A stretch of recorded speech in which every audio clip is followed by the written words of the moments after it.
Përshëndetje dhe mirë se erdhët në këtë flesh informativ në A2 CNN. Albin Kurti nuk do të mundet të krijojë qeverinë e re, qeverinë që quhet ndryshe qeveria 3, kjo pasi nuk ka arritur të marrë votat e nevojshme për të formuar qeverinë. Ashtu siç edhe ishte parashikuar, partitë e opozitës nuk bashkëpunuan duke futur Kosovën në një tjetër spirale të rrezikshme. Kushtetuta e Kosovës përcakton që nëse përbërja e propozuar e qeverisë së re nuk e Kosovës, duhet të emërojë një mandatar të dytë për kryeministër brenda 10 ditësh, i cili ka gjasat më të mira për të formuar qeverinë. Kuvendi i Kosovës nuk ka arritur të miratojë qeverinë e re të udhëhequr nga Albin Kurti. Votimi i kryer në mënyrë elektronike nuk ka siguruar shumicën parlamentare të nevojshme. Në votim kanë marrë pjesë 108 deputet. Si rezultat, partitë politike mund të përballen me zgjedhje të parakohshme, ndërsa disa procese të rëndësishme si miratimi i buxhetit dhe funksionimi i institucioneve mbeten të pazgjedhura. Me 56 vota pro, 52 kundër dhe 4 abstenime, Albin Kurti nuk arriti që të siguronte mandatin e tretë si kryeministër. Kurti para votimit ka kërkuar nga deputetët e Kuvendit të Kosovës që të votojnë për qeverinë e re, duke parë interesin shtetëror dhe jo të partijak. Ai para deputetëve ka thënë se votimi për qeverinë e re është sikur një akt për shërbimin e vendit dhe jo thjesht një formalitet politik. Kurti shtoi se po të pranojë oferta për bashkëqeverisje, do t'i propozojë Kuvendit një qeveri e re koalicioni. Në këto 6 muaj, përpjekjet për ndërtimin e një shumice qeverisëse nuk dhanë rezultat. Përkundër tentimeve tona të disa hershme e shtërruese. Asnjëra nga partitë parlamentare, të cilave u bën ftesë, nuk ka pranuar të hyjë në marrëveshje për bashkëqeverisje, megjithse vota e qytetarit kësaj radhe kishte përcaktuar që duhej të kishte një koalicion qeveris. Po të pranohej oferta jonë për bashkëpunim, sot do të kishim mundësinë të jepnim vendit edhe qeverinë e re të koalicionit, por do të kishim edhe numrat e nevojshëm për të tejkaluar sfidën e zgjedhjes së presidentit, sfidë kjo e cila na pret pas 4 muajsh. Kryetari i Lidhjes Demokratike të Kosovës, Numir Abdiçiku, tha se nuk do të bëjnë debat në seancën e jashtëzakonshme për formimin e qeverisë së re. Ai ka bërë thirrje Kurti që të largohet, ndërkohë në dalje të Kuvendit, Abdiçiku tha se vendi po shkon drejt zgjedhjeve të jashtëzakonshme. LDK nuk sheh arsye për debat.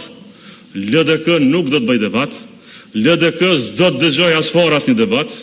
Na keni thënë numrat e kemi, na keni bllokuar për 8 muaj në shtetëtor, urdhëroni matën e vetën me numra demokratik nga kjo legjislaturë. Çdo arsyetimi tjetër është dërgesë drejt zgjedhjeve të reja të jashtëzakonshme. Hikmet Ebaryami, nga Lidhja Demokratike e Kosovës, tha se votimi në seancën e së dielës ka dëshmuar se lëvizja vetvendosje nuk e ka pasur votat e nevojshme për të formuar një qeveri të re, dhe pse këtë gjë e kishte thënë vazhdimisht. Kur partitë nuk arrinin të pajtoheshin për postin e kryetarit të Kuvendit, përfaqësues të lëvizjes vetvendosje deklaronin se nuk kishin numër për të post, por kishin votat e nevojshme për qeverinë e re, tha ajo.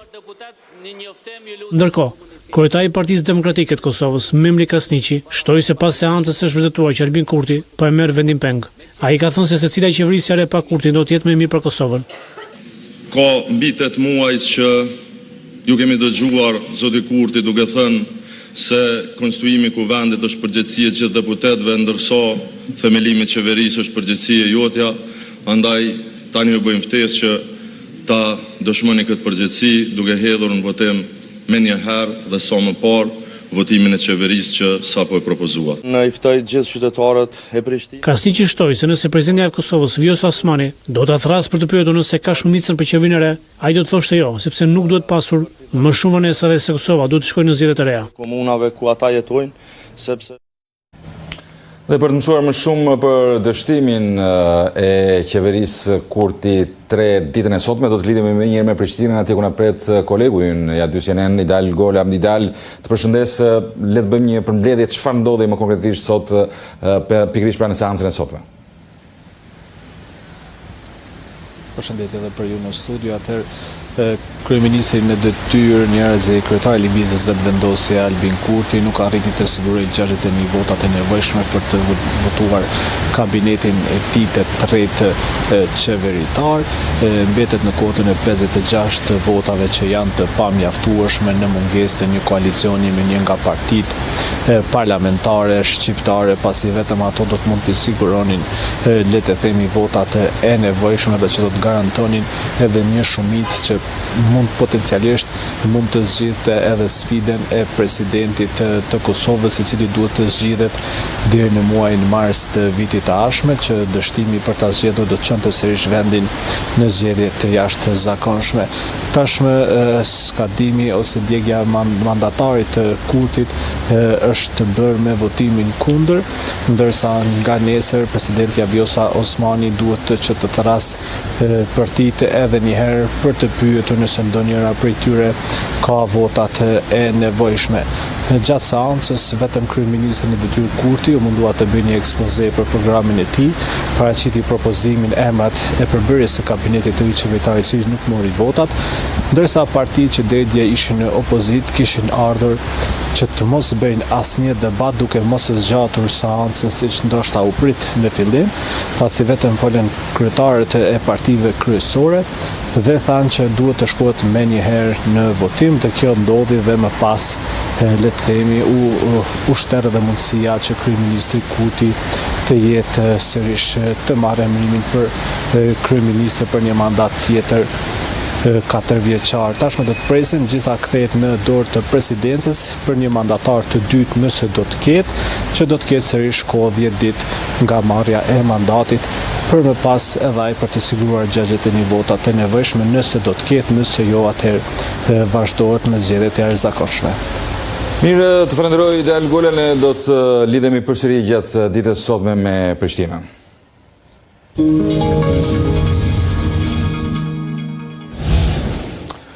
Moti i keq dhe rreshjet e dendura të shiut kanë sjell një situatë as pak të zakontë në vaun e Des, ku ka përmbytje të banesave, përmbytje të shumta. Pra, ndërsa për të mësuar më shumë detaje do të lidhemi më njëherë me kolegun ton, i cili ndodhet po ndjek nga afër situatën, ndodhet edhe me kryetarin e Bashkisë së Vaut Dejes, Kristian Shkeli. Senati i Këshillit, përshëndet Senat, atëherë si paraqitet situata në këto momente?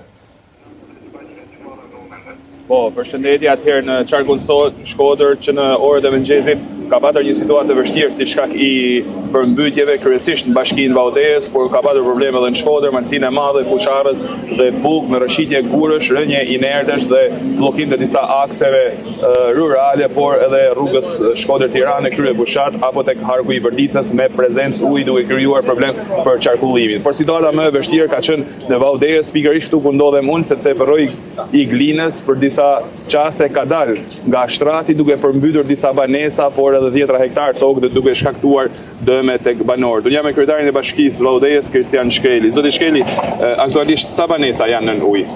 Atëherë mendoj që janë rreth 100 banesa, sipas raportimeve që kanë bërë në terren punojësit e emergjencave civile.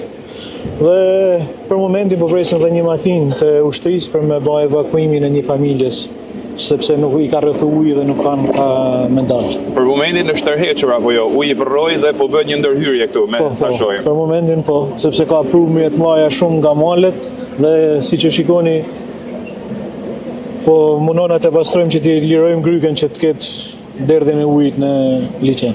Besoj ka dhe sipërfaqe toka që janë shumë tokë. Ka një bilanc për momentin apo është? Bakti për momentin jo, sepse jemi akoma në fazën e evidentimit. Por është shqetësuese, besoj me toka me shumë problematike është situata. Shumë problematike. Do ndërhyni besoj më aq patjetër me gjithë kapacitetet e bashkisë janë në terren, do të bëjmë më të mirën e mujtën. Okej. Kam këtu afër edhe prefekten e qarkut Shkodër, zonjën Angoni. Zonja Angoni, besoj ju keni një informacion edhe ja se e vendosëm një sekond. Keni edhe një informacion besoj më gjerë, si paraqitet situata në qarkun Shkodër? Ku janë problemet kryesore? Siç e thatë edhe ju, për shkak të sasisë së madhe të rreshjeve që ranë këto orët e fundit, kemi një situatë kritike në Shkodër, e patëm si të thosh më mirë. Themi në harkun e Bërdicës dhe në Bërdicë kemi 3-4 shtëpia që janë në prezencën e ujit. Situata kritike ndodhet këtu në vaun e Desu, kemi një dalje nga shtrati i lumit të Glinës dhe si rrjedhoj ka kap një sipërfaqe të madhe të fushave, po gjithashtu edhe një numër të madh shtëpiash. Në këto momente ne po bëjmë edhe evakuimin e 2 familjeve për shkak të prezencës madhe ujit dhe rrezikshmërisë që paraqet edhe në vazhdim në prani të rreshjeve që do vinë. Dua të theksoj se të gjitha forcat edhe të bashkisë, edhe emergjencat civile të gjithë qarkut janë prezent në terren për të shikuar situatën dhe për të marrë masat e duhura. Jemi në bashkëpunim të vazhdueshëm me Agjencinë Kombëtare të Emergjencave Civile për çdo ndihmë ose nevojë imediate që do kemi. Tash sapo paraqitëm edhe një kërkesë për të ardhur në ndihmë familjeve që ndodhen në këtë zonë dhe po merren gjitha masat sa më shpejt jetë mutur që të vinë kjo ndihmë. Dua të theksoj se kemi patur një situatë edhe në Gurin e Zi, po ashtu kemi patur si me Projnë edhe atje. Janë hapur të gjitha burimet, kemi rrëshqitje dherash, firmat kontraktore po punojnë, jemi në kontakt me Arëshën, po merr të gjitha masat, të gjitha akset rrugore që janë të bllokuara nga rënja e dherave apo e gurve, po punohet vazhdimisht. Pra dua të theksoj dhe të shpreh qetësinë që të gjithë jemi në terren për të marrë masat e duhura për ta bërë sa më të mundshme aksesimin dhe që sjelljen e stabilitetit në këto cilat rrugë janë bllokuara ose vështirësisht kalueshme? Për momentin vështirësisht kalueshme nuk kemi asnjë rrugë, të gjitha rrugët janë e aksesueshme. Problematik kemi vaun e Dejës, në Bërdic, në harkun e Bërdic ka rënë uji, është gjithçka kalueshme. Ishte problem? Në krye Bushat është stabilizuar situata, ne jemi në monitoring. Ku ka fusharë si Marsia Madhe? Ku ka fusharë si Marsia Madhe, nuk kanë problematika, kanë rrëshqitje dherash, kanë rënje gurësh, po jo problematika kryesore, sepse problematik këtu kemi patur në Vaudesë dhe shkëputjen e energjisë elektrike si rezultat i ujit në prezencat gabinave elektrike. Kështu që këto njëra pas tjetër, si thosh, edhe shkak pasojat që sjellin edhe këto. Nga parashikimet dikur do të ketë më të edhe nesër jemi në këtë situatë me dritë kuqe, kështu që jemi këto 24 ardhshme i tërheq vëmendjen edhe udhëtuesve dhe në një postim që kanë bërë të eliminojmë lëvizjet e panevojshme që të paktën të përqendrojmë të gjitha forcat dhe vëmendjen në këto situata dhe në këto vende kyçe ku kemi nevojë për ndihmë. Faleminderit Angoni. Faleminderit ju. Kemi qenë drejt për drejt me prefekten Majlinda Angoni, një sekond lutem, dhe kryetarin e bashkisë Vaudesës Kristian Shkreli lidhur me situatën e përkeqësuar në qarkun Shkodër. Senat Nikëshiqi, të falenderoj për informacionet më të fundit që na vijnë nga Bashkia e Vaudesës.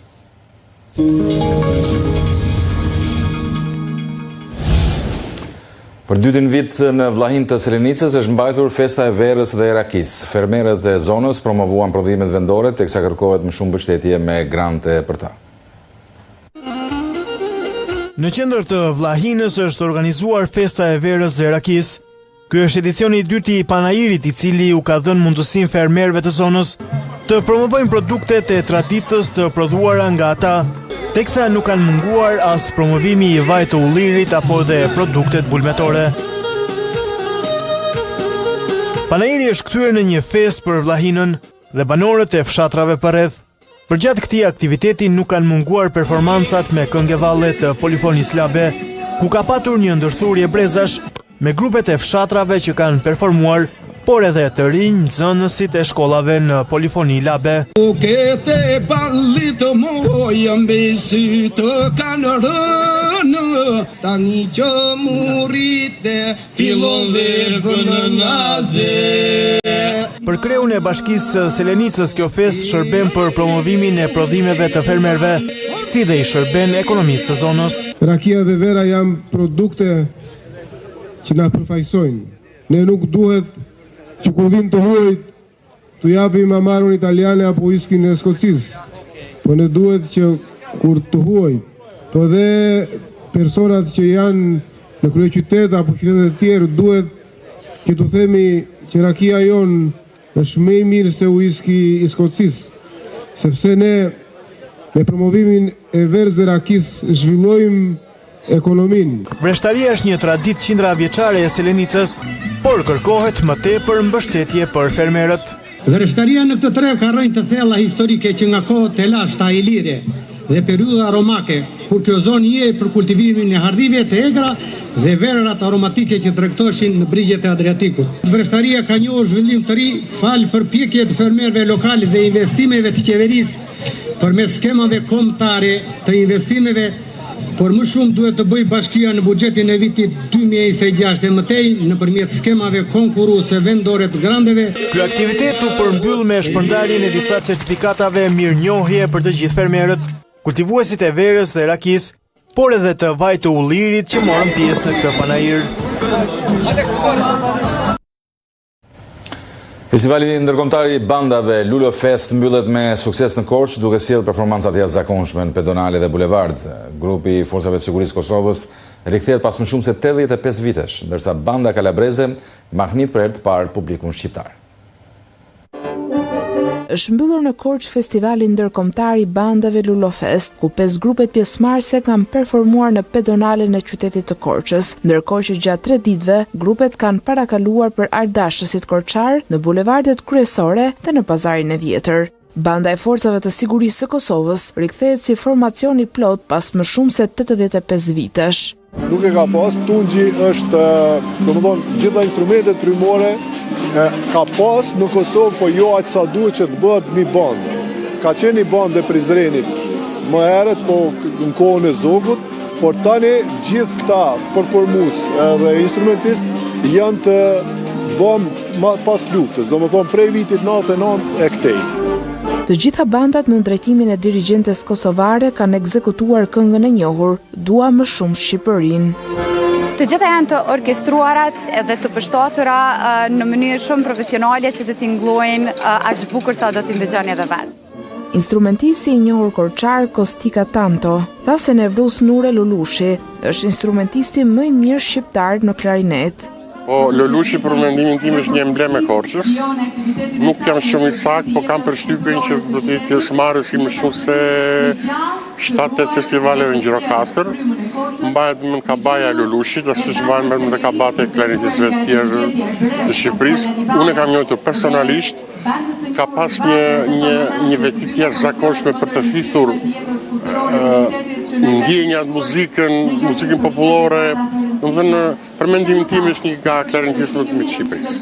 Udhëheqësi artistik i festivalit Ilir Kodhima tregon se ky festivali arriti të tërheqë vëmendjen jo vetëm të korçarëve, por edhe turistëve të huaj që kaluan fundjavën në këtë qytet.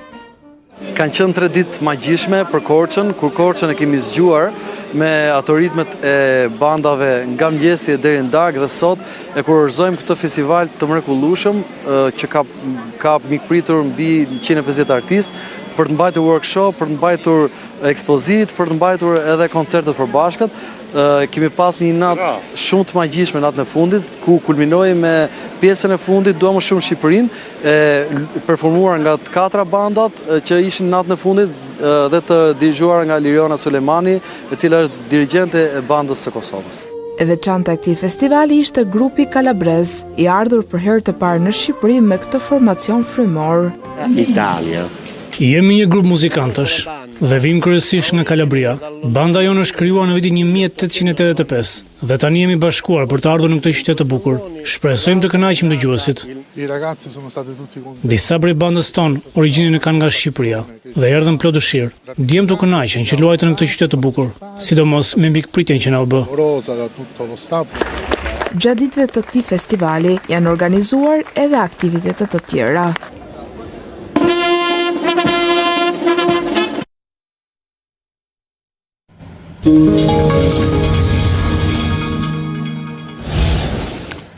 Kryeministri Edi Rama ka kërkuar votën për Ogerta Manasiliu ndaj kandidatit të opozitës bashkuar Florian Binaj. Rama nuk ka kursyer as ironi, duke thënë se aktori i humorit ka shkrir gazit edhe Kongresin e Partisë Socialiste, teksa shkroi më tej duke thënë se nuk e gjykon këtë kandidim pasi aktorët jetojnë me rolet që marrin dhe se kjo është puna e tyre. Është një risi absolute e zgjedhjet parakohshme vendore, kandidimi i 2 grave për Tiranën dhe Vlorën. Ato janë që 2 fitueset pa diskutueshme të garave ku kundërshtarët janë shëmbëltyra kuptim plot e disfatës radhës së ndjespas Partisë Demokratike. Këneta është kaq e dëshpëruar sa për Tiranën ka nxjerrë një aktor humori në rolin e kandidati qasmet pavarur, që për vitet tëra i ka bërë për të qeshur të gjithë pa dallim, madje edhe vetë Kongresin e Partisë Socialiste e ka shkrir gazit kur ka ardhur një herë për të luajtur rolin tim. Prandaj unë nuk e gjykoj hiç as fare keq aktorin për rolin e ri që ka marrë, se aktorët atë punë kanë, me role jetojnë. Po kush voton mua dhe Partinë Socialiste do të votoj Ogerta Manasiliu. Ogertën që t'i jap Tiranës drejtuesin e duhur dhe qeverisë partnerë domosdoshëm në kryet bashkisë për të vazhduar pa u ndalur punën transformuese për kryeqytetin e Shqipërisë E30, kryeqytetin e Europës së Ballkanit.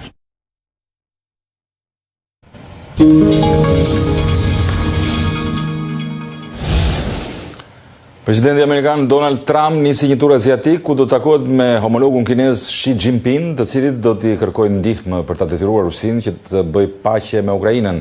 Ai gjithashtu shpreson që të takohet edhe me liderin e Koreas së Veriut, Kim Jong-un. Donald Trump po i bie nga Kina për paqe në Ukrainë. Presidenti Amerikan nisi udhëtimin e tij drejt Azisë Lindore me shpresën se homologu i tij Xi Jinping do ta ndihmojë në zbutjen e Rusisë për ta detyruar Vladimir Putinin të ulet në tryezën e negociatave.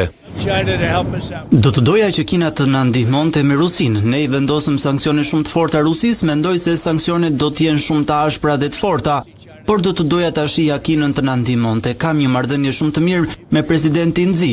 Do të takohemi, do të kemi një takim të mirë. Jam mjaft i sigurt se do të kemi një takim të shkëlqyer, por mendoj se do të bëjmë disa punë të mira.